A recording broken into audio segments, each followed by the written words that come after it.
Աստված հավատարիմ է։ Դեյվիդ Վիլկերսոն, օր մայիսի 25։ Հավատքի աղոթքը, մեղքի խոստովանություն։ Թույլ տվեք ձեզ հավատքի աղոթքի օրինակ բերել։ Դանիելը Իսրայելին ասաց, թե ինչու նրանց աղոթքները չէին պատասխանվել 70 տարի շարունակ։ Մովսեսի օրենքում գրվածի պես այս բոլոր չարիքը եկավ մեզ վրա, սակայն մենք չխնդրեցինք մեր Տեր Աստծո երեսը, որ ետ դառնայինք մեր անօրենությունից և խելամտեինք քո ճշմարտության մեջ։ Դանիել 9:13 խոսք։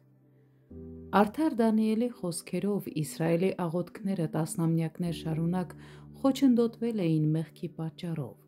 Դանիելն ասում է, որ հիմա հասկանում եմ, թե ինչու Աստված չլսեց մեզ։ Դա այն պատճառով է, որ մենք հրաժարվեցինք գործ ունենալ մեղքի հետ։ Մենք մեր անօրենությունը չդարձրեցինք աղոթքի առարկա, և դա մեզ արժեցավ Աստծո բարեհաճությունն ու օրհնությունը։ Եվ Դանիելը հավատքի այս աղոթքը բարձրացրեց. «Եվ ես դարձրի իմ երեսը դեպի Տեր Աստծուն, որ աղոթք և աղաչանք մատուցանեմ ծոմով և քուրձով ու մոխրով։ Եվ աղոթեցի իմ Տեր Աստծուն և խոստովանեցի ու ասացի. «Ով Տեր, մեծ Աստված և ահավոր, որ ուխտ և ողորմություն ես պահում քեզ սիրողներին և պատվիրանքներդ պահողներին։ Մենք մեղանչեցինք և անօրենություն գործեցինք և ամբարիշտ եղանք ու ապստամբեցինք և խոտորեցինք քո պատվիրաններից ու իրավունքներից»։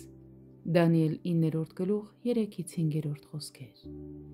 Մինչ Դանիելը կավարտեր իր աղոթքը, Աստված նրա մոտ ուղարկեց Գաբրիել հրեշտակին։ «Եվ ես տակավին խոսում էի և աղոթում և խոստովանում էի իմ մեղքը և իմ ժողովրդի Իսրայելի մեղքը, և իմ աղաչանքը մատուցանում էի իմ Տեր Աստծո առաջին, իմ Աստծո սուրբ սարի համար։ Եվ ես տակավին խոսում էի աղոթքում, որ այն Գաբրիել մարդը, որ տեսիլքում տեսել էի սկզբում թուլացած նվաղածը ժամանակին, դպավ ինձ երեկոյան զոհի ժամանակին»։ Խոսք 20-21։ Սիրելի Դանիելին Աստված անձամբ հպվեց, և Իսրայելը անմիջապես վերականգնեց իր հարաբերությունները Տիրոջ հետ։ Թույլ տվեք հարցնել ձեզ. ինչու Դանիելի աղոթքը այդքան արագ պատասխանվեց։ Որովհետև դա հավատքի իսկական աղոթք էր։ Պարզ ասած, Դանիելը հավատում էր, որ Աստված դատում է նրանց մեղքերի համար, բայց որ նա նաև ողորմություն է ցուցաբերում։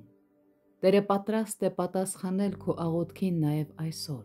բայց դու պետք է դեմ առ դեմ առերեսվես քո մեղքի հետ, և նա անմիջապես կայցելի քեզ։